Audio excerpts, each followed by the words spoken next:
우리가 그동안에 이 종말론 학설들을 열심히 지금 공부하고 있어요. 이 학설들 어렵지만 또 이해하기 참 힘들고 이게 아무나 즐겨 공부하는 주제가 아니에요. 그렇지만 성령님께서 여러분들에게 지혜 위에 지혜를 주셔서 이 숨겨놓은 주님의 그 말씀들을 잘 깨닫고 이것을 내 삶에 적용하며 이 시대를 분별하는 분별력을 가지는 우리 모두가 되기를 소원하면서 저는 이 말씀을 준비하고 있어요. 우리 교인들만이 아니고 온라인을 통해서 공부하는 모든 주님의 특별한 자녀들 위해 이 은혜가 넘치기를 소원하면서 제가 기도하면서 이 말씀을 지금 준비하고 있고 오늘도 그래서 이 자리에 섰어요. 우리가 그동안에 공부한 것 뭐 공부했죠? 처음에 역사적 전천년주의를 공부했어요. 항상 이렇게 우리가 공부한 것을 이렇게 리뷰하는 연습을 하세요. 역사적 전천년주의는 언제부터 언제까지의 크리스찬들이 섬겨왔던 거예요? 주후 30년부터 주후 590년까지 초대교회에서 섬겨왔던 종말론 사상이었어요. 그 후에 주님께서 뜻이 계셔서 주님의 뜻을 이루시기 위해서 무천년주의를 만들게 하셨어요. 그래가지고 이 무천년주의가 이제 590년부터 시작을 해서 중세시대예요. 중세교회 시대에 쭉 해서 종교개혁을 거쳐서 오늘날까지 이렇게 쫙 오고 있는 것이 무천년주의. 그러다가 종교개혁이 일어난 후에 그동안에 숨겨졌던 중세에는 전혀 하지 않았던 초대교회의 역사적 전천년주의가 종교개혁부터 다시 일어났던 것을 우리가 공부했어요. 그렇죠? 그래서 그 후부터는 종교개혁부터는 역사적 전천년주의와 무천년주의가 공존하는 이런 시기가 있었어요. 그래서 이 두 부분을 우리가 열심히 공부했어요. 그리고 지난 시간에는 이 무천년주의가 요한계시록을 어떻게 해석하나에 대한 공부를 했어요. 자, 오늘은 이제 후천년주의를 이제 우리가 공부를 할 터인데요. 우리 알다시피 이 종말론 이 내학설이에요. 이 내학설이 상당히 어려운 주제예요. 신학 주제 중에서 가장 어려운 주제가 이 종말론 학설이에요. 그렇기 때문에 이 설교자인 제 자신도 해석하기 힘든 부분이기 때문에 그런 주제이기 때문에 저도 기도를 많이 하면서 성령님이 주시는 지혜를 찾아서 제가 여러분들에게 전하고 있어요. 대부분의 많은 목회자들이나 신학자들이 이 부분을 다루지 않으려고 해요. 피하려고 해요. 그냥 수박겉 핥기식으로 그냥 대강 이야기하기를 원하시지 자세히 설명을 본인도 확실하지 않기 때문에 그렇지만 또 크리스찬들의 입장에서도 너무 자세히 알면 골치 아픈 주제가 이 주제예요.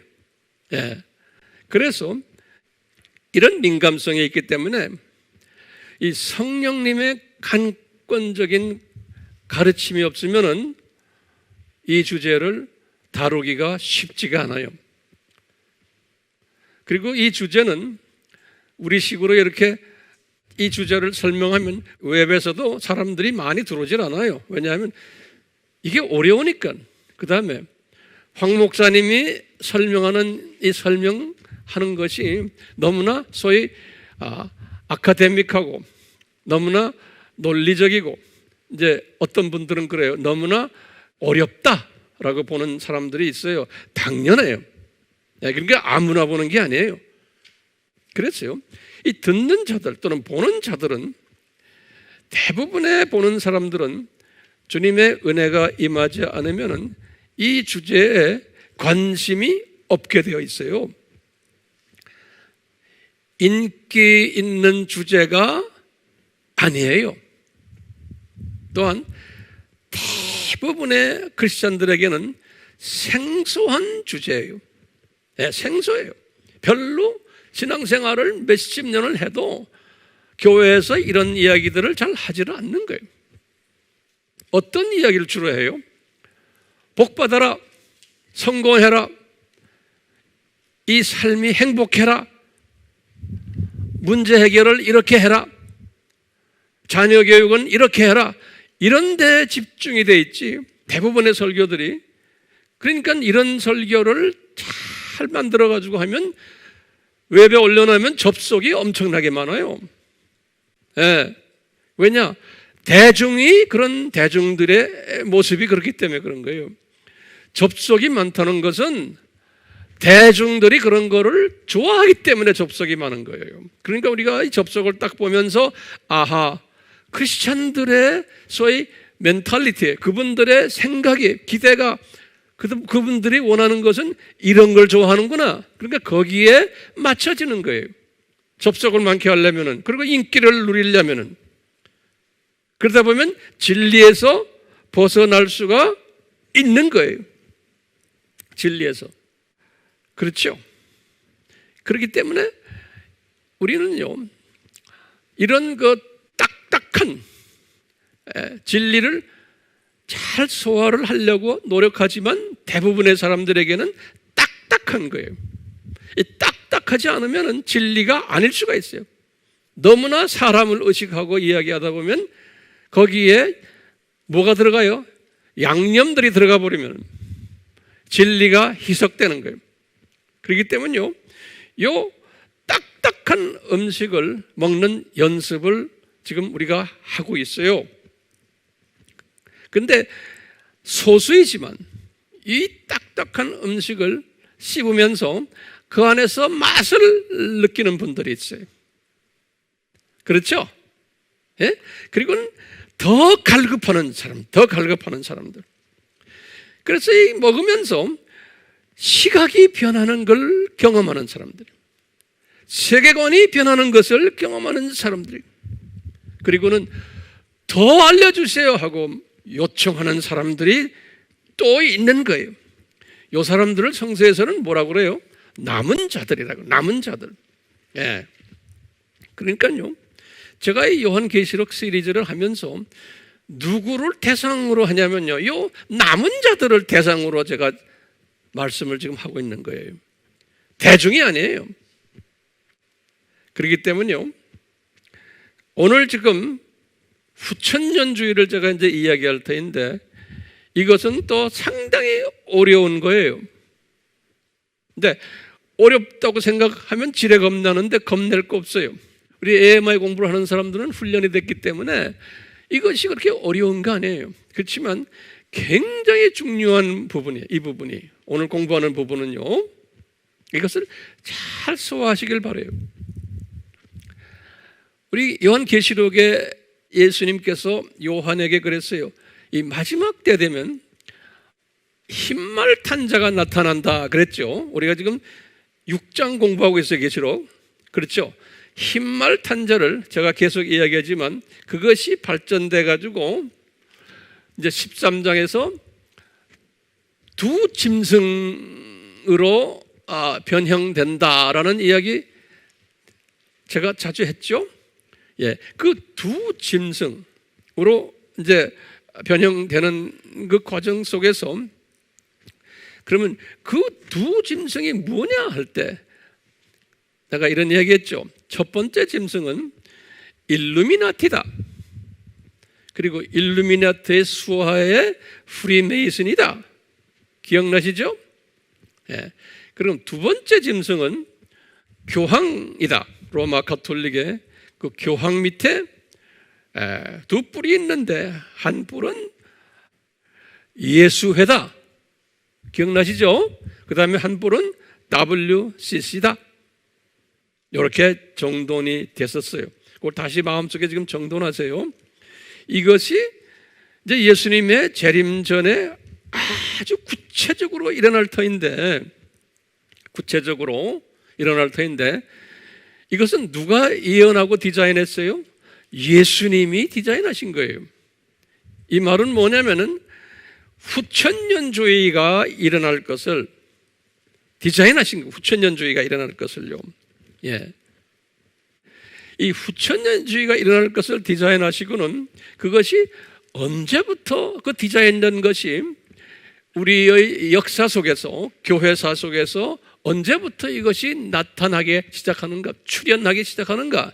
이게 종교개혁 이후부터예요. 종교개혁 이후부터를 무슨 교회라고 그래요? 현대교회라 그러죠? 현대교회 이후부터 이 예언된 두 짐승이 이제 조금씩 나타나기 시작하는 거예요. 나타나기 시작하는 거예요. 이것이. 나타나야죠. 나타나야 돼요. 그랬어요. 이것이 어떻게 나타나느냐? 무천년주의를 믿어왔던 사람들이, 크리스찬들이다. 이게 다 크리스찬들이에요. 타 종교가 아니에요. 무천년주의를 믿어왔던 사람들 중에서 이제 후천년주의로 넘어오는 거예요. 우리 알다시피 무천년주의는 어떤 주의예요? 무천년주의는 쉽게 말하면 천년왕국이, 문자적 천년왕국이 기다? 아니다? 아니다라는 거예요. 언제부터 천년왕국이 시작됐다는 거예요? 예수님 초림부터 시작해서 쭉 긴 세월을 천년왕국으로 보는 거예요. 그것을 또 뭐라고 봤어요? 하나님 나라, 그 천년왕국을, 또는 이 세상, 또는 교회 시대, 또는 적그리스도 시대. 그 다음에 중요한 개념이 있어요. 이 천년왕국이 끝날 때가 예수님의 재림 때인데, 이제 무천년주의 이야기예요. 재림 전에는 이 적그리스도의 그 활동이 아주 강하게 일어난다고 그랬죠. 이게 산고 개념으로 가기 때문에, 그렇지만 그 다음에 또 뭐냐, 이 산고기 때문에 예수님의 재림 전에는 이 세상이 좋아져요, 나빠져요? 나빠지는 거예요. 그걸 비관적이라고 그랬죠. 어떤 부분에서 나빠져요? 정치, 경제, 사회, 복음, 모든 부분에서 이게 아주 나빠지는, 그럴 때 아주 클라이맥스에 오를 때 예수님이 재림에 오신다라고 믿는 그 사상이 무천년주의 사상인 거예요. 그렇죠? 복습이 됐어요? 그런데 종교개혁이 딱 일어나면서 이 무천년주의 안에 있는 분들 중에서, 다시 말하면 우리가 지금 말하는 후천년주의는 무천년주의에서 파생된 거예요. 역사적 전천년에서 파생된 게 아니에요. 무천년주의 사람들이 어떤 사상을 가지게 됐냐면, 이 세상을 나거나 해야 된다. 그러니까 거꾸로예요. 어떤 사상이냐면, 무천년주는 산고 사상이죠. 그런데 이 후천년주의는 역산고 사상이에요. 역산고. 산고 사상의 반대예요. 이 말은 뭐냐면, 우리가, 인간이 노력을 해가지고 이 세상을 좋게 만들어야 된다는 거예요. 그러니까 이 세상이 완전히 낙원이 됐을 때, 아주 좋게 됐을 때, 그 다음에 중요한 게 예수님이 재림한다는 말을 안 써요. 그리스도가 재림한다 그런다고. 이거 잘 들으세요. 그러니까 이제 요 같은 기독교인들인데 예수라는 이름을 이제는 뽑아버려요. 예수라는 이름을 뽑고 대신 이름이 뭐예요? 그리스도예요. 그리스도가 재림한다 하는 거예요. 제가 다시 말해요. 무천년주의는 가면서 아주 극에 달했다가 세상이 나빠지는 게, 그러다가 이제 예수님이 오신다라는 거예요. 그래서 우리가 비관적 세계관이라 그랬잖아요. 역사적 전천년주의도 비관적이죠. 그렇죠? 그런데 지금 이 무천년주의 사람들 중에서 갑자기 어떤 사람들이 나왔냐면, 우리가 이 세상을 낙원화시키자. 그래가지고 이 세상을 좋게 만들자는 거예요. 좋게 만들어서 아주 좋게 됐을 때 그리스도가 재림해 오신다는 거예요. 그리스도가. 여기 중요한 개념이에요. 그래서 이분들은 그리스도라는 단어를 써요. 같은 크리스천들인데, 그 좀 있으면 제가 이제 설명해 드릴 거예요. 그리스도가 다시 재림해 오신다는 거예요. 그러면요, 그리스도가 재림해 오신다. 요거 이제 우선 해놓고요. 그리스도가 재림해 오시는데, 지금 그래 놓으면 이 세상이 낙원이 된다는 거예요. 그러면 이분들 개념은 이 세상이 낙원이 되는 게 하나님의 뜻이지, 저 세상이 따로 있는 게 아니라는 거예요. 그래서 천국 안 믿는다는 기독교인들이 많아요. 그건 그냥 하나의 상상적인 천국이라고 보는 거예요. 이 세상이 낙원이 된다라고 믿는 사람들이에요. 그렇게 만들어야 된다고 책임의식을 느끼는 사람들인 거예요. 자, 이제 이런 그 배경을 놓고는 제가 이제 이 칠판에다가 내가 글 쓴 걸 하나하나 설명해 줄게요. 자, 여기 보세요. 종교개혁이 여기 있죠? 종교개혁. 이거 잘 들으세요. 종교개혁이 일어나면서 이제 그때부터 두 짐승을 만드시는 일을 예수님께서 이제 시작하시는 거예요. 두 짐승을 만드시는 일을. 그러니까 두 짐승을, 현대교회에 들어와서 두 짐승이 있어야 되는 거예요. 이 두 짐승이 뭔지 알죠? 그러기 위해서 이때부터 기독교인들 중에서, 무천년주의자들 중에서 후천년주의자들을 만들어내기 시작하시는 거예요. 하나님의 뜻에 의해서 후천년주의자들. 그러면서 이때부터 어떻게 나오냐면요, 여기 1517년이 종교개혁이죠. 1539년에 이 개신교 사람들이 나타나가지고 로마 카톨릭을 이제 대항하는 세력들이 이제 나오니까, 로마 카톨릭에서 어떤 세력을 만들어냈냐면, 개신교들을 대항하는 세력을 만들었어요. 그 세력이 뭐냐면 예수회라는 거예요. 예수회, 제수회. 이게 이제 스페인의 로욜라라는 사람이에요. 제수잇을 이때 만들었어요. 그래가지고 1940년에 1년 후에요, 로마 황제가 1540년에 이 예수회를 인정했어요. 인정했어요. 그래가지고 예수회에다가 힘을 실어줬어요. 그 예수회가 지금 오늘날 전 세계를 지배하고 있어요. 그리고 우리나라도 지금 저 청와대 그룹들이 예수회 멤버들이에요. 중국 시진핑 그룹들도 예수회 멤버들이에요. 왜냐하면 이 예수회가 스위스 은행이나 이런 데 돈을 다지고 있어요. 예. 그러니까 중국이 경제적으로 어려움을 당할 때 항상 예수회의 도움을, 바티칸 도움을 받았죠. 지금도 받고 있어요. 같은, 보이지 않는 같은 그룹들이. 이 예수회를 주님이 다 허락하신 거예요. 뭘 만드시기 위해서?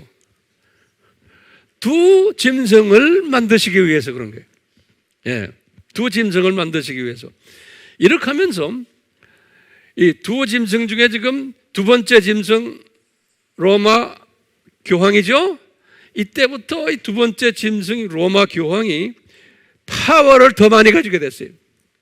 로마 교황이 두 번째 짐승의 그 로마 카톨릭 교황이 이 종교 교육 때문에 자기네 그 유일한 파워를 무너뜨린 그룹이 개신교 그룹 아니에요. 그러니까 더 파워를 강하게 가졌어요. 종교 교육 이후부터. 그래서 교황의 파워가 커지면서 예수회를 만들어서 한쪽을 만들어 놓은 거예요. 그리고 나중에 가서 개신교 사람들과 합해가지고 WCC를 만든 거예요. 이 WCC는 언제 만들었냐면 정확하게 말하면 1910년부터 슬슬 시작을 했어요. 그래서 1945년, 48년 요때 WCC 만든 거예요. 1948년 가까이 돼서 WCC 만든 거예요. 그러니까 이것이 하루아침에 된 게 아니에요. 자, 이렇게 하면서 첫 번째 짐승, 이 일루미나티라고 그랬죠? 예. 일루미나티가 언제 만들어졌냐면 다 크리스천 그룹들이에요. 1776년이 여기 이제 일루미나티가 만들어요.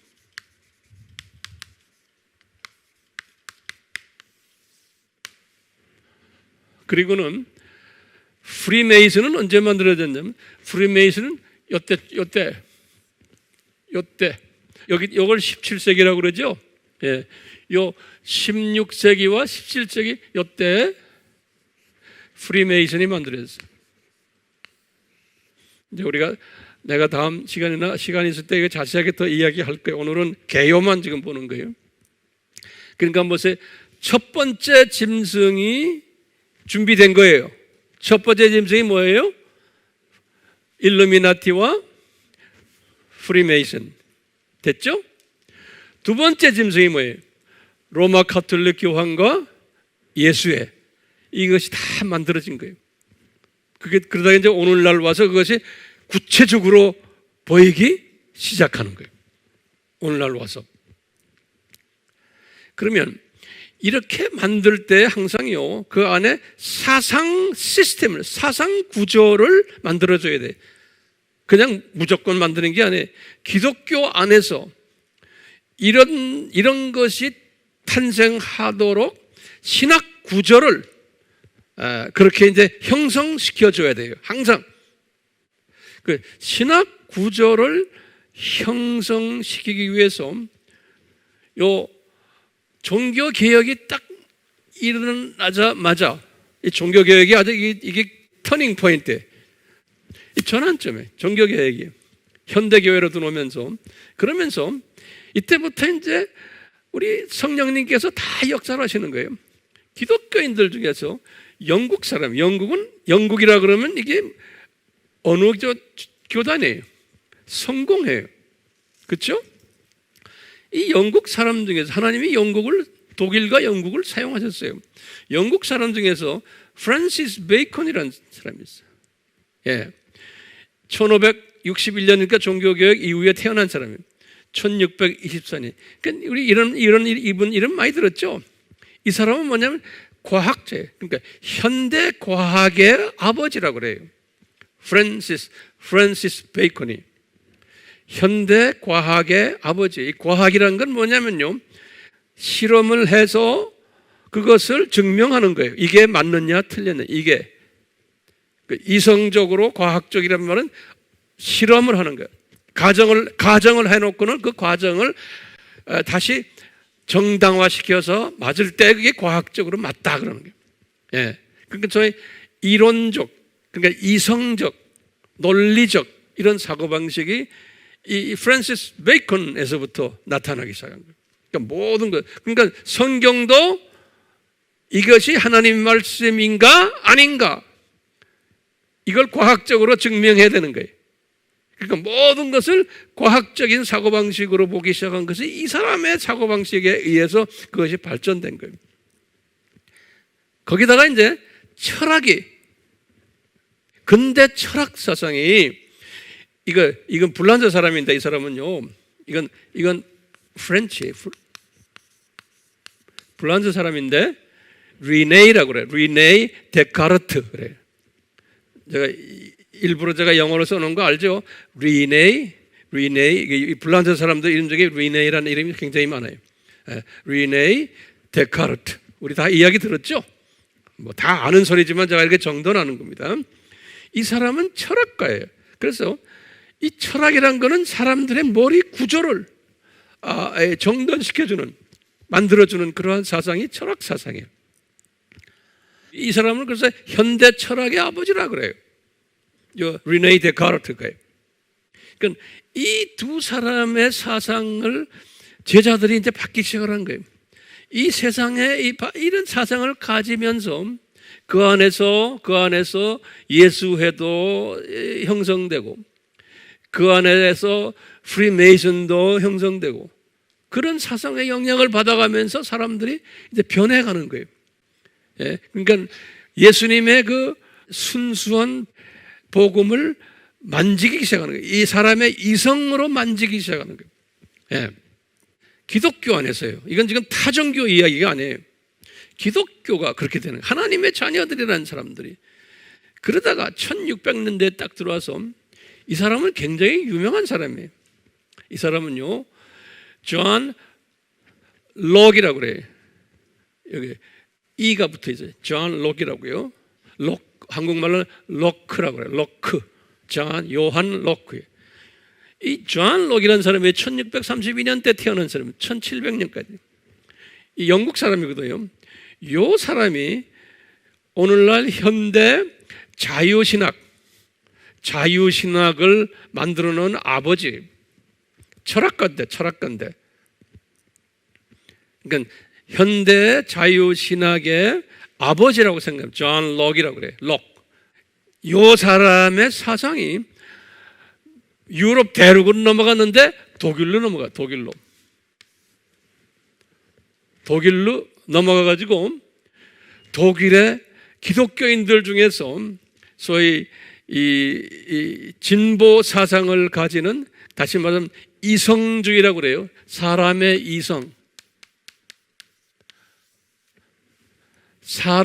이성을 건드리는, 그걸 발전시키는 사상들이에요. 우리는 그냥 이성보다는 믿음 막 이렇게 나가잖아요. 그런데 항상 이성이란 말은 이 논리적으로 증명을 하는 거예요. 그래서 그것이 나한테 accept가 되는 거예요. 논리적으로 증명해가지고 그것이 해결이 됐어, 증명이 됐어. 그걸 과학적이라고 그러거든요. 그걸 이성적으로 그것을 접근해가지고 이게 맞다, 안 맞다, 이제 이런 방법을 이성주의라고 그래요. 또는 논리주의, 이성주의란 말이에요. 인간 이성을 중시하는 거예요. 그러니까 이런 사상을 가진 이것이 기독교, 그 당시에 유럽의 기독교를 아주 퍼졌거든요. 그러다 보니까 이 순진한 그냥 사람들, 믿음밖에 없다. 믿음밖에 없다는 그것이 그렇게 그분들에게는 웃음거리인 거예요. 야, 믿음이 뭐냐? 에? 우리 이성으로 따져서 이것이 증명이 됐을 때 믿음이 생기는 거지, 무조건 믿음? 이건 아니다라는 사상이에요. 이런 것들이 이 유명한 이 철학가들 속에 들어간 거예요. 그래서 여기 유명한 사람들 우리 다 들어봤지만 내가 정리했어요. 그것이 이 1700년도에 나타나기 시작한 거예요. 1700년도에. 그리고 이걸 이때부터는 18세기라고 그러잖아요. 그때부터 그 유명한 임마니엘 칸트는 다 독일 사람들이 1724년에 태어난 사람이에요. 임마니엘 칸트, 그 다음에 게오르그라고 그래요. 게오르그, 헤겔, 다 들은 이야기예요. 헤겔이란 말 들었죠? 게오르그, 헤겔, 1770년대 태어난 사람이에요. 그 다음에 프레드릭 슈라이마커 그래. 프레드릭 슈라이마커 그래. 이 사람도 1768년, 이 대표적으로 요 세 사람, 요게 이제 18세기에 들어와 가지고 이런 걸 아주 정리한 사람이에요. 이 철학가들인데 크리스천 철학가들이면서 크리스천 신학을, 철학과 신학이 같은 패밀리예요. 예.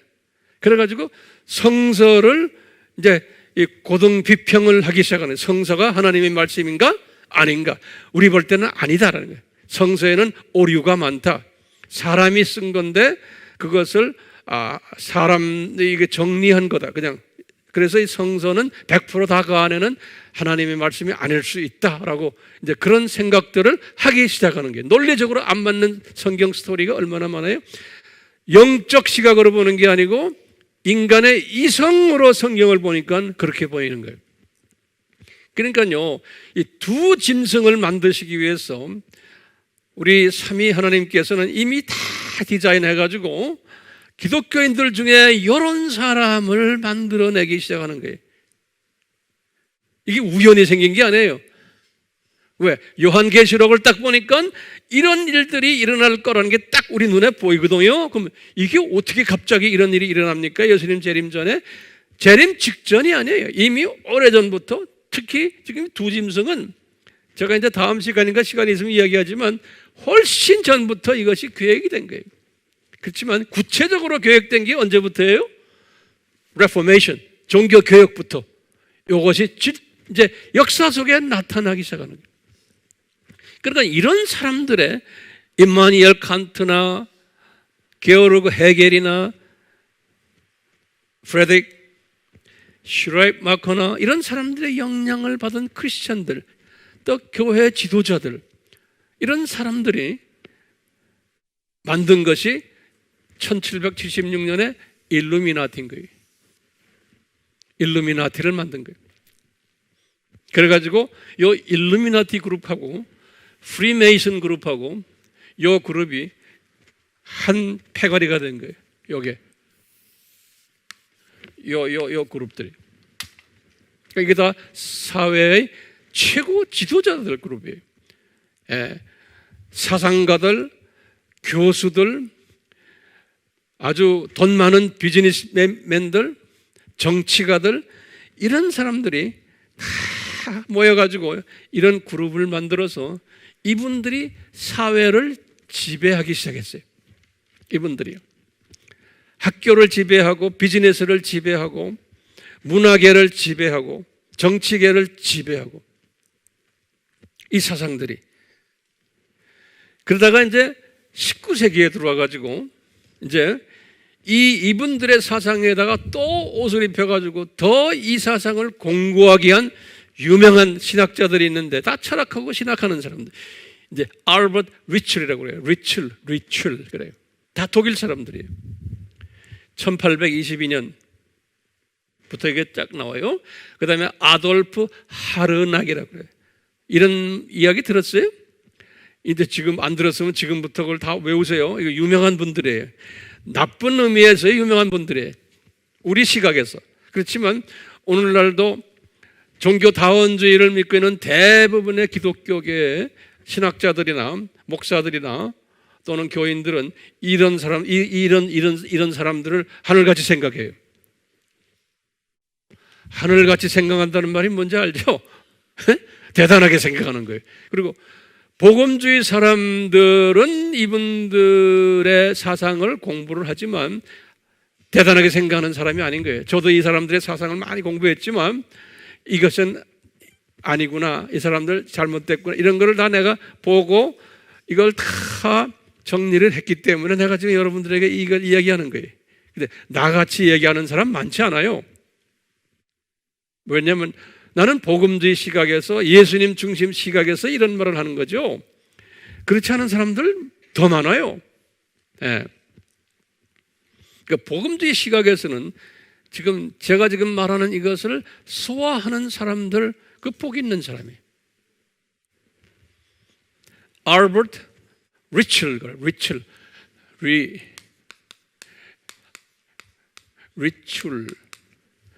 이렇게. 그리고는 아돌프 하르낙 그래. 하르낙.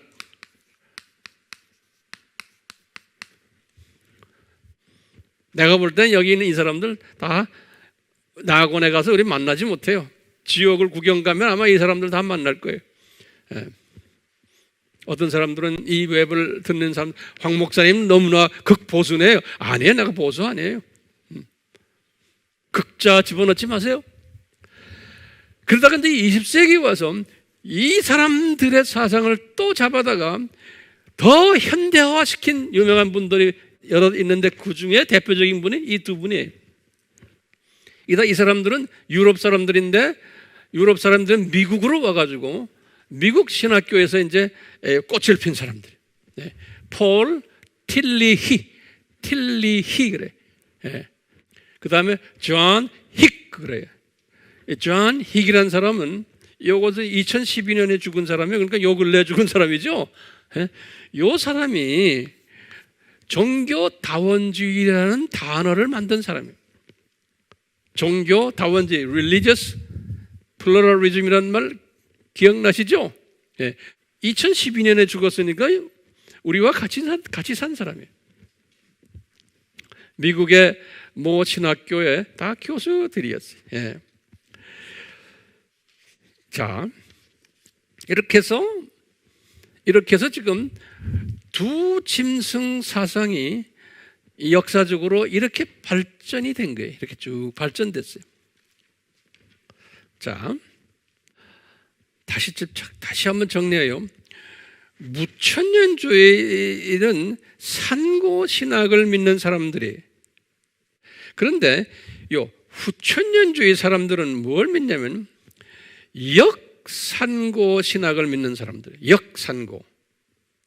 이 말은 뭐냐면 앞으로 이 그리스도가 재림에 올 때가 되면 이 세상은 천국이 되어야 된다. 다른 말로 표현하면 산고를 제거를 해야 된다는 거예요. 산고 제거론자들이에요. 이 세상이 산고가 아니고 더 잘 살도록 환경을 바꿔야 된다는 거예요. 환경을 바꿔야 된다. 그렇죠? 이 사상이니까 무천년주의 사상과 같아요? 달라요? 같은 부분이 있어요. 왜? 같은 부분은 뭐예요?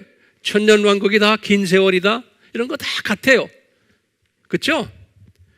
천년왕국이 하나님의 나라다, 그 천년왕국이 교회 시대다, 이런 단어들은 다 같아요.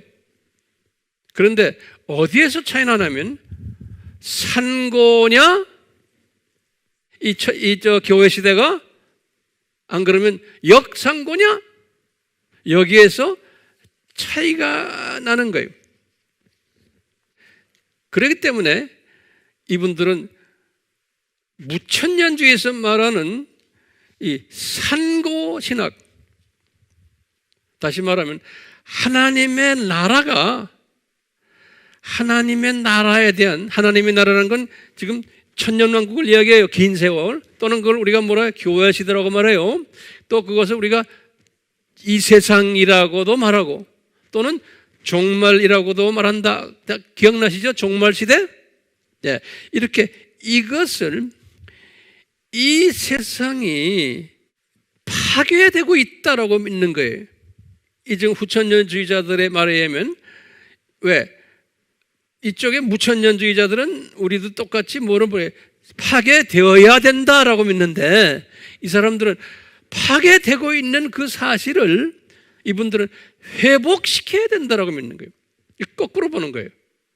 이 지금 회복시켜야 돼요. 이분들의 생각은 이 세상이 지금 잘못되어 가고 있는데 회복시키는 책임이 우리 크리스찬들에게 있다는 거예요. 그래서 회복시켜서 그리스도가 오면은 이 세상이 영원히 낙원이 된다는 거예요. 영원히, 이 세상이 영원히 낙원된다는 거예요. 그러면 그동안에 죽었던 사람들도 어디에 가 있는데, 그분들 생각이 어디에 있는데 죽었던 사람들이 다시 낙원이 됐을 때 이 낙원으로 다시 내려와서 같이 그걸 부활이라는 단어를 써요. 부활해서 같이 산다는 거예요. 영원히. 제가 다시 말해요. 그동안에 죽었던 사람들. 그런데 이분들의 개념이 뭐냐면요, 만인 구원론이에요. 그러니까 모든 인류는 종교와 관계없이 죽은 사람들, 이거 중요한 개념이에요. 만인 구원론이. 모든 인류는 종교와 관계없이 죽었던 사람들, 그 사람들 다시 부활해가지고 이 세상이 낙원화가 됐을 때, 그리스도가 올 때 부활해서 영원히 같이 산다는 거예요. 그러니까 만인 구원론이 그래서 이제 종교 다원주의도 다 여기에서 나온 거예요. 그렇기 때문에 우리 살아있는 우리는 이 지구를 어떻게 해야 돼요?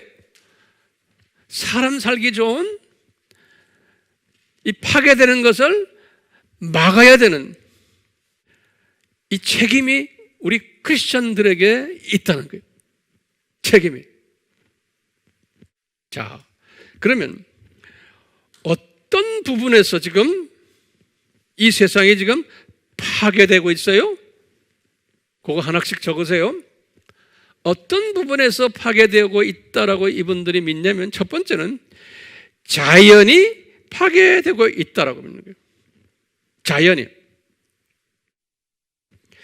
기후가 온난화되고 있다는 거예요.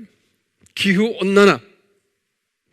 왜냐하면 공장이 많아지고 인구가 많아지고 여러 가지 이런 것 때문에, 그렇기 때문에 생태계가 파괴되고 있다는 거예요. 그 다음에 빙하가 해빙되고 있는 거예요.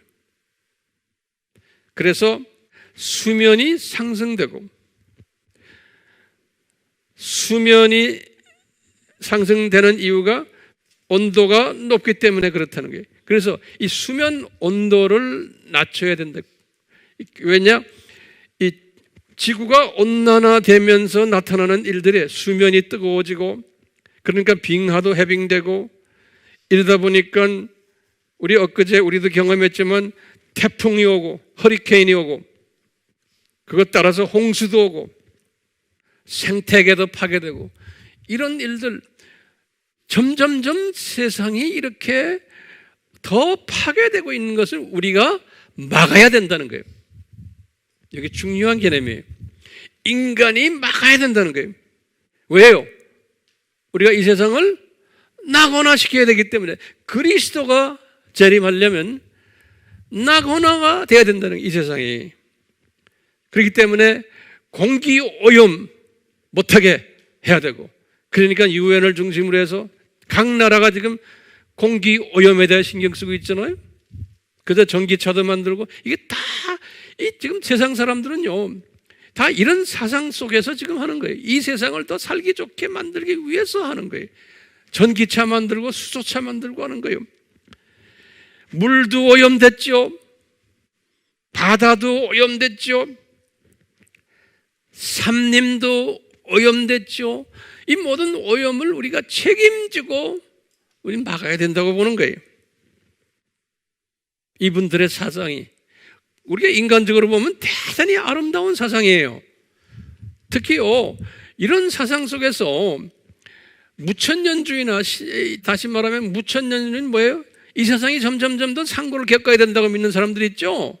또 무슨 주의? 역사적 전천주의도 그렇죠.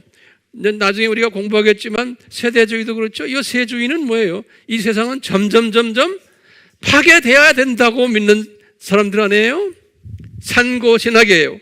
이런 사람들도 이 지금 9,000년이니까 생각하는 이 세상을 낙원화시켜야 되는데 동조하는 사람들 굉장히 많아요. 왜냐? 그게 보기가 좋고 우리 인간의 책임이라고 생각하는 거예요. 그렇기 때문에 여러분들이 종말론 학설 제대로 공부해야 돼요.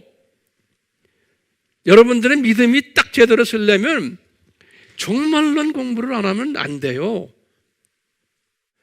내가 한번 물어볼게요. 이런 거를 파괴하는 것을 막을 수 있어요? 없어요? 못 막아요. 지금 이분들은 이렇게 막으려고 하지만 왜 못 막아요? 예수님의 디자인이요. 점점점 생태계가 파괴돼야 되고 자연이 파괴돼야 되고 온난화가 돼야 되는 거예요. 왜요? 그래서 사람들이 손을 들어야 돼요. 아주 이건 정말 힘들어졌다. 그럴 때 예수님이 오시겠구나 믿는. 그러니까 사상이 이쪽 사상과 저쪽 사상이 정반대 사상을 가지고 있어요. 크리스찬인데. 그런데 우리 예수님을 믿는 복음주의, 무천년주의자들, 복음주의자들이에요. 전천년주의자들, 복음주의자들이에요. 세대주의자들, 역사적 전 다 복음주의자들이에요. 이 사람들이 이것을 모르고는 이 후천년주의자들을 따라가는 사람들이 굉장히 많아요. 또 어떤 부분에서 지금 파괴되냐면요, 성서에서 다 예언된 거예요. 인간성이 파괴되는 거예요. 지금 오늘날. 그러니까 이분들은 인간성을 회복시키려는 데 최선을 다하고 있어요. 그런데 성서에서는, 예수님께서는 인간성이 다 파괴될 것이다, 예수님의 재림 전에는 이렇게 말씀하셨거든요. 그러니까 파괴되어야 되는 거예요. 그런데 이분들은 거꾸로 인간성을 파괴된 것을 회복을 하는 운동을 하는 거예요. 거꾸로 가는 거예요. 그런데 여기에 많은 하나님의 사람들이 속임을 당하고 있어요. 첫째, 인간성이 어떻게 파괴되느냐? 성서에서 예수님이 다 예언하신 거예요. 감람전설로 전쟁이 일어날 거다. 그래서 민족이 치고 강한 나라가 횡포를 부리면서 작은 나라를 칠 것이고, 이런 일들이 막 계속 일어날 것을 말했거든요. 그런데 거꾸로는 지금 뭐예요? 세계 평화를 위해서 지금 달려가고 있어요. 싸움하지 말자. 그런데 예수님은 싸움이 일어날 거다, 싸움이 많이 일어날, 도처에서 일어날 거다, 예수님이 말씀하셨는데, 그러니까 도처에서 일어난다고 믿는 사람들은 많지가 않아요. 같은 크리스찬인데도, 복음지라고 하는 사람들도 전쟁이 일어나면 안 돼, 우리 평화해야 돼, 평화, 이렇게 하는 거예요. 그 다음에 성서에서는 그래서 인간 차별이 일어날 거다. 다시 말하면요, 성소수자들을 지금 차별하지 말자, 거꾸로 나오는 거예요. 또 소외자들도 차별하지 말자, 차별하면 안 되고 이분들을 우리가 도와주자는 거예요. 그게 뭐냐면 종족 간의 차별이에요. 다시 말하면요, 소수민족을 차별하고 유색인종을 차별하고 이런 일들이 지금 일어나고 있죠. 이런 일들이 일어날 것을, 인간과 인간들끼리 서로 다투고 이런 일들이 일어날 것을 예수님이 예언하셨거든요. 인간관계가 다 깨어지고 전부 개인주의가 심해지고, 바울도 예언했어요. 디모데후서 3장 1절에서부터 5절 보면요, 가정이 깨어지고. 그런데 이것은 우리가 살려야 된다는 거예요. 이분들은 지금 이렇게 해서 모든 인간관계를 좋게 만들어야 된다는 거예요. 그렇기 때문에 동성애하는 사람들도 우리가 다시 인간이니까 사랑해줘야 되고, 이런 모든 일들을 우리가 왜 해야 되느냐? 이 사람들은 동성애하는 사람들도 한 가족으로 생각하고 인간의 본연의 모습으로 우리가 서로 사랑해주자 이렇게 나오는 거예요. 이 세상을 천국을 만들려면은 동성애도 사랑해줘야 되고, 모든 사람, 기독교에서 봐라, 하나님은 사랑이신데, 그렇기 때문에 다 사랑해야 된다는 거예요. 그 다음에는 빈부의 격차도 줄여야 된다는 거예요. 이 빈부의 격차 때문에 대기업이 횡포 부리고, 그러니까 대기업을 무너뜨려야 된다는 거예요. 부자들 횡포 부리고, 우리가 이 천국을 만들려면 부자들, 저놈들 횡포 못 부리게 저놈들에게서 세금을 많이 걷어가지고 가난한 사람들에게 나눠줘야 된다는 거예요. 대기업들 무너져야 된다는 거예요. 왜? 그놈들 횡포 부린다는 거예요. 그렇기 때문에 노동자들을 보호해야 된다는 거예요. 그래서 뭐가 있어요? 노동조합이, 그걸 강성노동조합이 생긴 게 다 그런 거예요. 강성노동조합이. 이 나라를, 천국을 만들려면 이 가지지 않고 있는 저소득층들을 살려줘야 된다는 거예요. 그 가진 자들에게서 뺏어가지고,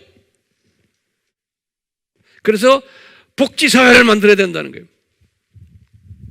지금 우리나라가 이렇게 하는 이유를 알겠어요? 이 지금 하는 분들은, 지금 이 정권을 갖고 있는 사람들은 이걸 당연하게 생각하고 사명으로 생각해요. 당연하죠. 그런 걸 가지고 아니다 해야 이 사람들은 별짓 다 해도 안 돼요. 왜? 인간 사랑해야 되고 이 세상을 천국화 만들려면은 이것을 해야 된다고 믿는 사람들이, 그 사상이 어디에서부터 흘러나왔어요? 일루미나티, 프리메이슨, 그 다음에 이 종교적인 적그리스도들, 이 사상에서 다 흘러나오는데 이분들이 이것을 세계의 각 교육기관에다 다 몇백 년 동안 훈련시켜 놓은 거예요. 이게 하루아침에 이루어진 게 아니에요. 그렇기 때문에 불란서 혁명도 그래서 일어났고, 러시아 혁명도 그래서 일어났고, 이 중국의 모든 문화혁명도 다 그래서 일어났고, 우리 남북전쟁이 그 세계의 모든 이런 사상 가운데서 이들의 뒤에서 조종하는 거에 의해서 이게 다 일어나는 거예요, 지금. 네. 다 그렇게 일어나는 거예요. 그렇기 때문에 종교도 마찬가지다. 종교 간의 갈등이 있어서는 이 세상이 낙원이 될 수 없다는 거예요. 그러니까 종교를 하나로 만들어야 된다는 거예요. 이 종교가 제일 무섭다는 거예요. 그렇기 때문에 이 세상을 낙원화하려면은 종교를 하나를 만들어야 된다. 그래서 이 사람들을 통해서 다 만들어낸 게 뭐예요? 종교 다원주의인 거예요. 모든 종교는 같다. 자, 그러면 이분들 다 소위 크리스천들이에요. 같은 크리스천인데 이렇게 정반대의 생각을 가지고 있는 거예요. 정반대의 생각을. 다시 말하면 산고신학을 가지고 있는 세력들과 역산고신학을 가지고 있는 세력들 간의 지금 대결이에요, 대결.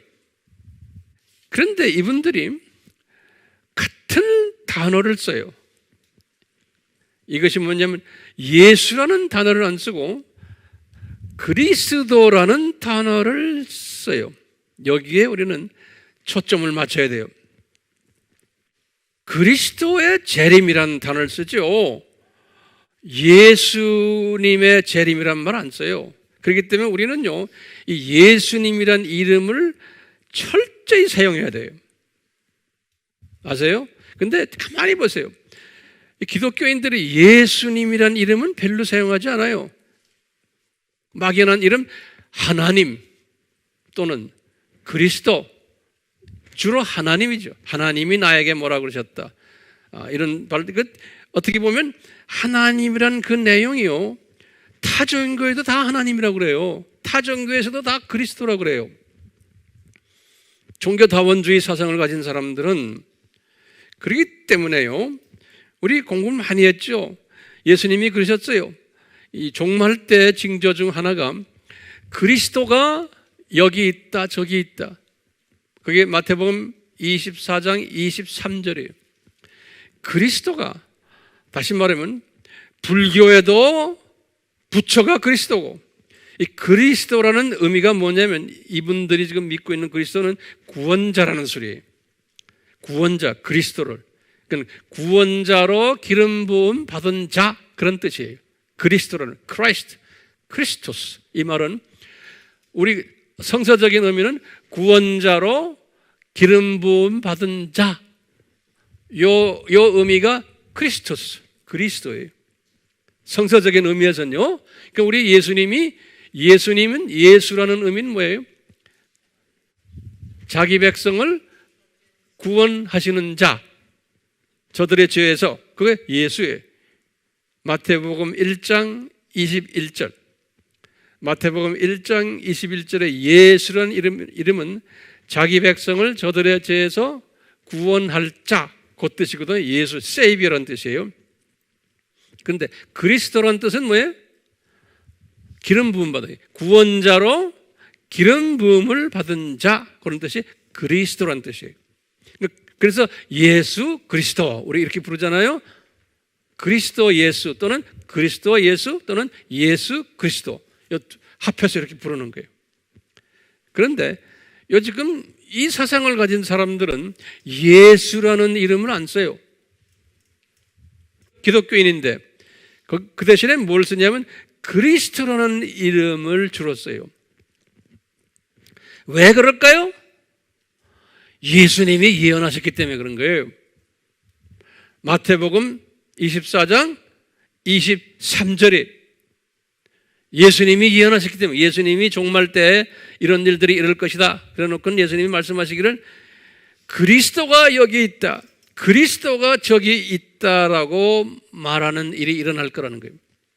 예수님 말씀이에요. 예수님이 예수가 여기 있다, 예수가 저기 있다 이렇게 말씀하지 않았어요.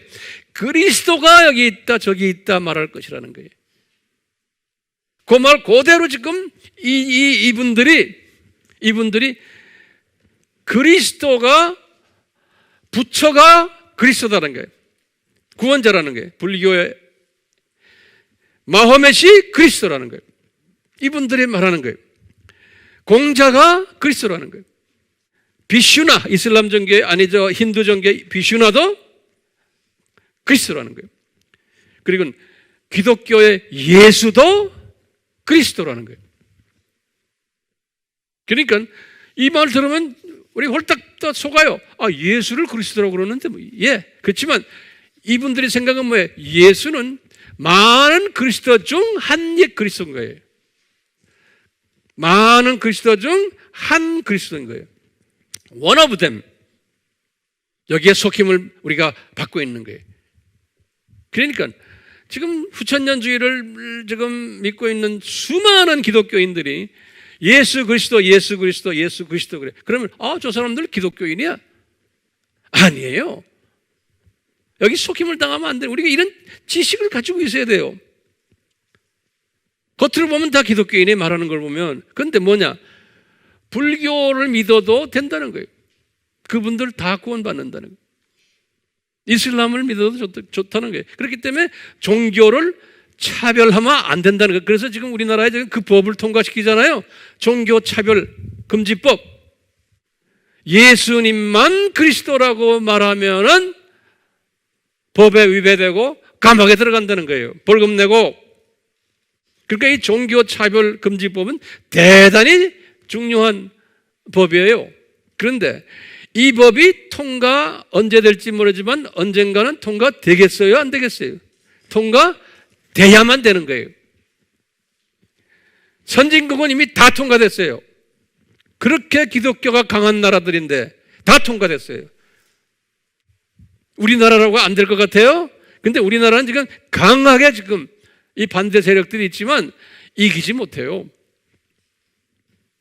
언젠가는 통과돼야만 되는 거예요.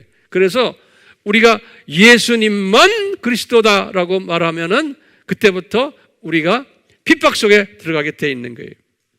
왜? 그런 후천년주의가 팽배해져야 되는 거예요. 예수님 재림 전에. 그러니까 오늘날 지금 우리나라에 진보 교단들은 이미 다 그렇게 돼버렸고, 목사들도 지금 많이 지금 그쪽으로 가고 있고, 보수 교단이라고 하는 교단에서도 둘로 갈라져 버렸어요. 예. 이거 우리가 다 인정해 주자고, 그 법을. 우리나라의 국회의원들 중에 뭐 3분의 1이 기독교인이라는데 그 안에서 목숨 걸고 아니다라는 사람 몇 사람 나오겠어요? 언젠가는 그렇게 되게 돼 있는 거예요. 그러면 우리가 그래. 그럼 황 목사님은 그러면 운명론자입니까? 이렇게 말할 수 있죠. 예? 운명론자입니까? 별로 뭐 그대로 될 텐데. 운명론자가 아니고요. 이건 성서론자예요. 성서에서 그렇게 될 것을 이야기했기 때문에 그러는 거예요. 성서에서. 그렇지만 우리가요, 성서에서 그렇게 됐다고 해서 그건 그냥 가만히 놔두는 게 아니에요. 이런 일이 있을 것을 외치고 가르쳐야 되는 거예요. 그래서 주님의 은혜 받은 사람들은 여기에서 이게 아니구나, 그렇지만 이런 일들이 반드시 일어나야 되는구나라는 걸 깨달아야 돼요. 그러면서 일어날 때 무슨 일이 있느냐? 예수 그리스도의 재림이 가까이 왔구나라는 걸 깨달으라고 이것을 가르쳐야 되는 거예요. 우리의 사명이 그거 아니에요. 가르쳐줘야 되는 거예요. 그리고는 우리가 이것을 대비하려면 어떻게 해야 돼요? 저나 여러분들이 이것을 가르쳐주고 외쳐야 돼요. 많은 지금 이쪽에 지금 빠져있는, 저쪽으로 가 있는 사람들을 잡아다가 이거 너희들 정신 차려라. 이런 때가 예수님의 재림 전 때니까 너희들 이걸 깨어나라. 깨어나라. 그 다음에 앞으로 올 핍박을 준비해라. 이거를 하게 하기 위해서 지금 우리가 이 공부하는 거 아니에요. 예? 그러니까 디지털 미셔너리들이라는 게 뭡니까? 이런 거를 많이 전해야 되는 거예요. 맨투맨으로 가서 전하는 거에 제한되니까 이걸 뿌려야 되는 거예요. 듣든 안 듣든. 그러면 성령님이 역사를 하시는 거예요. 그러니까 가만 앉아 있으면 안 되는 거예요. 가만 앉아 있으면 안 되는 거예요. 깨어나라고. 그 말은 뭐냐면 디지털 미셔너리 일을 잘하라고. 지금 주님께서 이렇게 지금 하시는 거예요. 그래서 우리가 지금 이 공부하는 거 아닙니까? 예? 그래서 지금 이 공부를 하는데요. 이분들은 이 세상이 낙원화가 되면은 누가 온다고요? 그리스도가 온다 그러잖아요. 그러니까 우리가 잘못하면 속임당하는 거야. 그리스도가 오시는구나. 그러니까 예수님이 오신다는 게 아니에요. 그리스도가 오신다는 말은 뭐냐면요. 부처 그리스도, 힌두교 그리스도, 모든 종교의 그리스도가 죽었는데 그분이 다시 온다는 거예요. 와가지고 그분들의 그 가르침을 따라서 우리가 살게 된다는 거예요. 다시 말하면 부처의 아름다운 가르침들 많잖아요. 사랑의 정신, 희생 정신, 배려하는 정신, 인간 존중하는 정신. 불교에 얼마나 많아요? 자연 존중하는 정신은 불교에 엄청나게 많죠. 이런 정신들을 가지고서 내려오신다는 거예요. 어떤 신학자들은 그분이 직접 내려오는 게 아니고 그 정신이 내려오는 그 스피릿이, 이렇게도 믿는 사람이죠. 그 스피릿, 부다 스피릿, 그 다음에 모하메드 스피릿, 또는 뭐 비슈나 스피릿, 또는 예수 스피릿, 예수 스피릿이 그 정신이 내려와서 이 사회를 사랑의 사회로 희생하는, 배려하는, 자연을 잘 존중하는, 이제 종교 간 서로 하나 되는 이런 천국을 만든다는 거예요. 그걸 향해서 사람 살기 좋은 아름다운 천국을 향해서 종교를 하나로 만들어서 그 그리스도가 오실 터인데, 그 그리스도와 함께 그 정신을 받아가지고 이 세상에서 영원히 같이 사는 게 이분들의 꿈인 거예요. 이런 꿈을 가지도록 우리 예수님께서 디자인하신 거예요. 예수님께서 감남전 설교에서 다 이걸 디자인하신 거예요. 그러니까 이런 일이 있을 거다.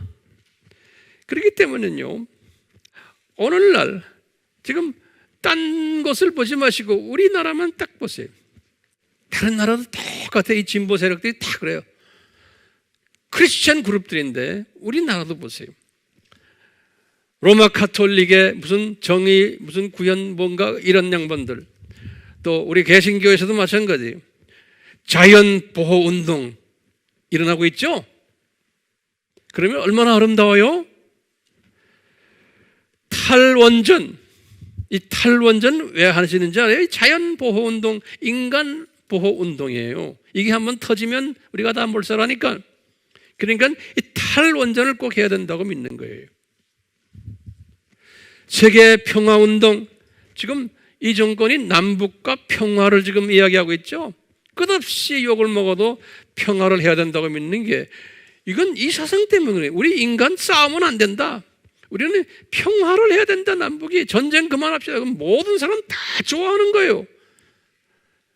그 다음에 인권운동, 사회정의운동, 또 요새 말하는 우리나라에서는 사람 중심, 우리 용인시도 마찬가지예요. 사람 중심 운동, 사람이 제일이다. 이게 다 뭐냐면 다 인권운동에서 나오는 거예요. 복지운동, 노동조합운동, 강성노조, 강성전교조, 성소수자 보호운동, 종교차별 반대운동, 종교 다원주의 운동, 빈부 격차 감소 운동, 세금 많이 걷어서 복지에 쓰자, 대기업 무너뜨리자. 그러기 위해서는 사회를 사회주의로 만들어서 통제사회로 만들어서 이 일을 진행하자.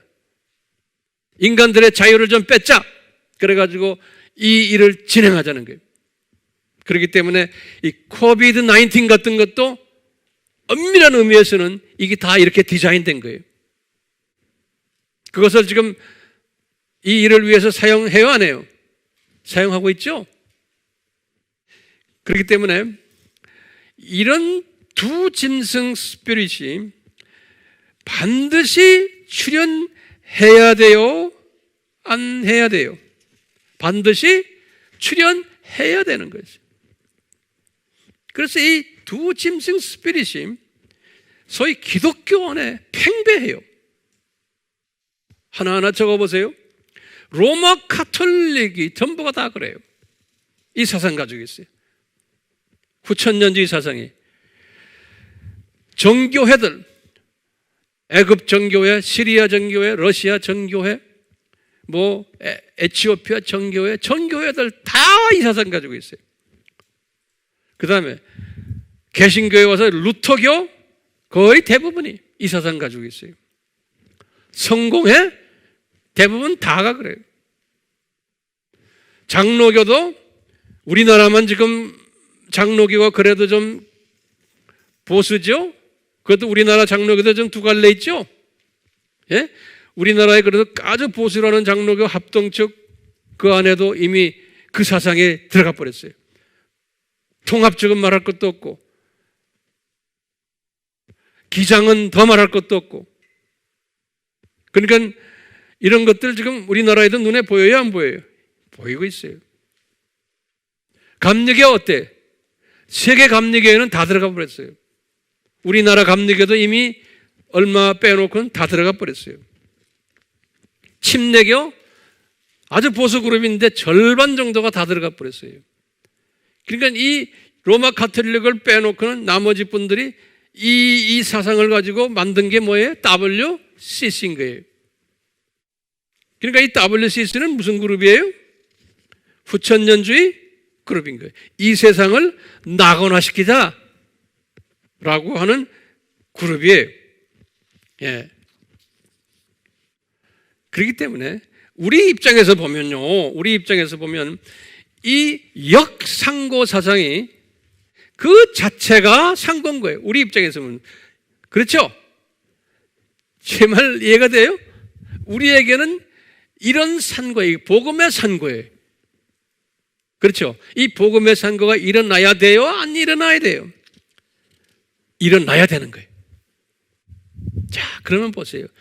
이분들의 지금 이 9,000년주의 사상이 성공하겠어요?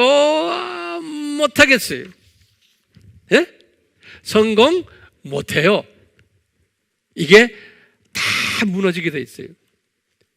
거기다 꼭 적어 놓으세요. 이것이 이렇게 디자인돼 가지고 복음주의 하나님의 자녀들을 이렇게 아프게 훈련을 시키는 도구로 사용하시지만 어느 정도 이제 때가 되면은 이 복음주의 사람들은 깨어서 주님의 재림을 준비하고 있는 하나님의 그 예정된 때가 차면은 이분들은 무너지게 돼 있는 거예요. 그래서 무너져서 어딜 가요? 불못으로 다 던짐을 받는다고 요한계시록에서 17장, 18장에서 이미 다 요한에게 예언을 시켜줬어요. 예. 그러니까 우리는 이 비전을 가지고 있어야 되죠. 막연히 이게 세상이 지금 힘들거나 이 수준이 아니. 그렇기 때문에 우리는 이 말씀 속에서 이것을 완전히 소화하고는 깨어 있어야 돼요. 그래서 마지막 때에는 깨어 있으라. 이 말은 무슨 말이에요? 이게 중요한, 예수님이 감남산 설교에서 이 마지막 때 이야기하면서 지금부터 잘 들으세요. 제가 결론 말씀인데 깨어 있으라 그랬지. 이 세력과 싸워라 이런 말 안 하셨어요. 했어요? 안 했어요. 이 세력하고 싸워라. 그래서 이 세력이 무너지도록 싸워라 이렇게 하지 않았어요. 이 세력이 무너지는 것은 우리가 행동을 해서 무너지는 게 아니에요. 우리가 싸워가지고 이기는 게 아니에요. 예수님은 예수님의 세력이 그걸 무너뜨리는 거죠. 우리 보고는 싸워라는 말이 없어요. 우리가 예를 들어서 이런 분들과 반대 운동하고 나가서 예를 들어서 광화문 나가서 막 싸워요. 싸우면은 어떻게 돼요? 이 세력들이 더 강해져요. 지금 그걸 여러분들이 지금 보게 안 돼요? 왜? 예수님이 싸워라는 말을 안 했어요. 이 자꾸 인간적인 생각과 하나님의 말씀과 벗어나면은 인간적으로 볼 때는 지금 이 진보 세력이 지금 이렇게 용공주의로 하고 통제사회 만들고 막 이 지금 여러 가지 지금 뭐 성차별 이거 뭐 저거 뭐 반동성애 뭐 이런 거 이게 얼마나 화가 나요. 그러니까 인간적인 시각을 볼 때는 나가 싸워야 돼요. 그렇죠? 그런데 예수님께서는 싸우라는 말을 안 했어요. 그냥 이런 게 있으니까 그대로 놔둬라. 그리고 기도하면서 니네들은 이런 것이 있다는 것을 외쳐라. 가르쳐주고 주변에 하나님의 자녀들을 깨우는 일을 하라. 이거지. 우리는 깨우는 일을 하는 거지 반대 운동하는 사람들이 아니에요. 왜? 반대 운동하면은 그분들이 더 강해져요. 더 핍박해요. 지금 그것이 보여요, 안 보여요? 보이죠? 우리는 생각이 다른 사람들이에요. 성서적인 생각을 가지고 있는 사람들. 그 다음에 우리나라에 지금요, 뭐, 내가 사람 이름은 안 되겠지만, 복음주의라고 하면서도 말하는 걸 보면은 지금 복음주의가 아닌 유명 목사들이 있어요. 그래가지고 정부를 두둔하는 목사들이 있어요. 우리는 정치에 관여 안 한다. 그러니까 크리스찬들은 광화문도 나가지 말고 광화문 이 사건 때문에 또는 크리스찬들 지금 교회가 부끄럽다 그러면서 나오는 목사들이 있어요. 그분들은 무슨 말을 해요? 크리스찬들은 윤리가 있어야지 기독교의 윤리를 따지는 사람들이 있어요. 크리스찬들은 나가서 이렇게 막 정부에 대고 이렇게 소리 지르고 데모하고 이러니까 교회가 부끄럽다. 크리스찬들은 그냥 뒤에서 기도해주고 사랑을 베풀면서 도덕적으로 좋은 말 하면서 기독교인들은 또 이렇게 살아야 된다. 윤리적으로. 그런 사람들이 있어요, 없어요? 그런 사람들 웹에 뜨죠? 접속이 많아요, 안 많아요? 엄청나게 많아요. 그러면서 다 아멘, 아멘, 아멘, 아멘 다 나온다고요.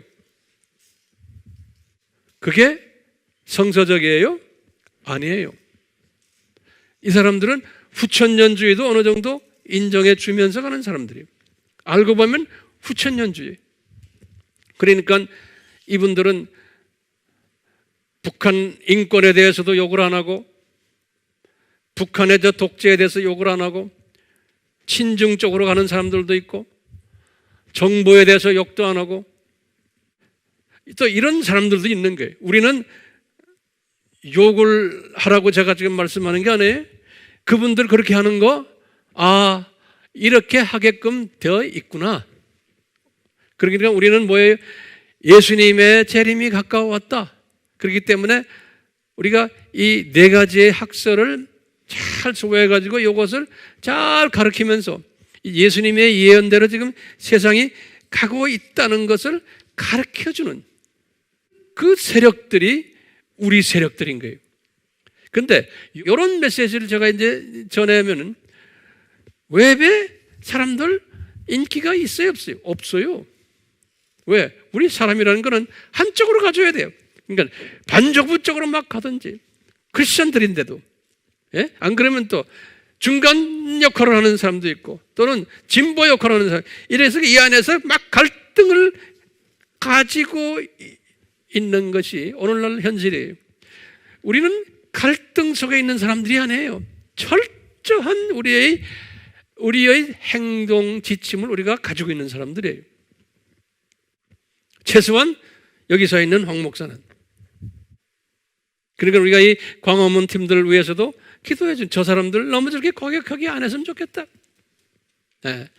그리고는 이 세력이, 이 진보 세력들이 어느 정도 강하게 가다가 언젠가는 무너진다는 것을 가르쳐 줘야 되는 거예요. 그리고 우리나라가 이런 사상을 가진 사람들 때문에 우리나라가 남북전쟁이 일어나지 않고 복음으로 통일되는 이런 때가 오기를 지금 바라고 있는 거예요. 예? 예. 이 진보 세력이 하나님의 때가 되면 무너지게 돼 있는 것을 우리가 한눈으로 보는 거예요. 왜? 예수님께서 무너뜨린다 그랬거든요. 네. 내 힘으로 무너뜨리는 게 아니라는 거예요. 그러기 위해서는 우리는 뭐 해야 돼요? 이 종말론 내사상을 잘 공부해야 되는 거예요. 그리고 이것을 쉽게 설명을 자기가 소화해야지만 이것을 나눠줄 수가 있어요. 그러니까요, 화면을 보고 또 공부하고 또 공부하고 또 공부하고 내 것을 다 만들어야 대강 알아가지고는 안 돼요. 이게 굉장히 어려운 학문이에요. 제가 처음 이야기했죠. 이거는 신학자들도 목회자들도 이것을 잘 소화를 못하는 사람들이 엄청나게 많아요. 여러분들은 이것을 지금 정리를 조금씩 하고 있으니까 얼마나 감사해요. 근데 혼자만 알고 있으면 안 된다는 거예요. 책임이 따라요. 예, 많이 알려줘야 되는 책임이 있는, 이 책임을 다 하시길 바라요. 아멘. 예수님 저희들에게 이 메시지를 주셨으니 예수님 성령님의 능력으로 이 메시지를 받은 한 분 한 분, 온라인으로 받은 한 분 한 분들 깨어나서 디지털 미셔너리 역할을 잘 수행하도록 복을 내려 주시옵소서. 예수님의 이름으로 기도드리옵나이다. 아멘. 지금 이 시간은 예수 그리스도의 무한하신 은혜와 하나님 아버지의 극진하신 사랑하심과 성령님의 깨어나게 하심을 우리 모두에게 주실 것을 다시 간구드리며 예수님의 이름으로 축원하옵나이다. 아멘.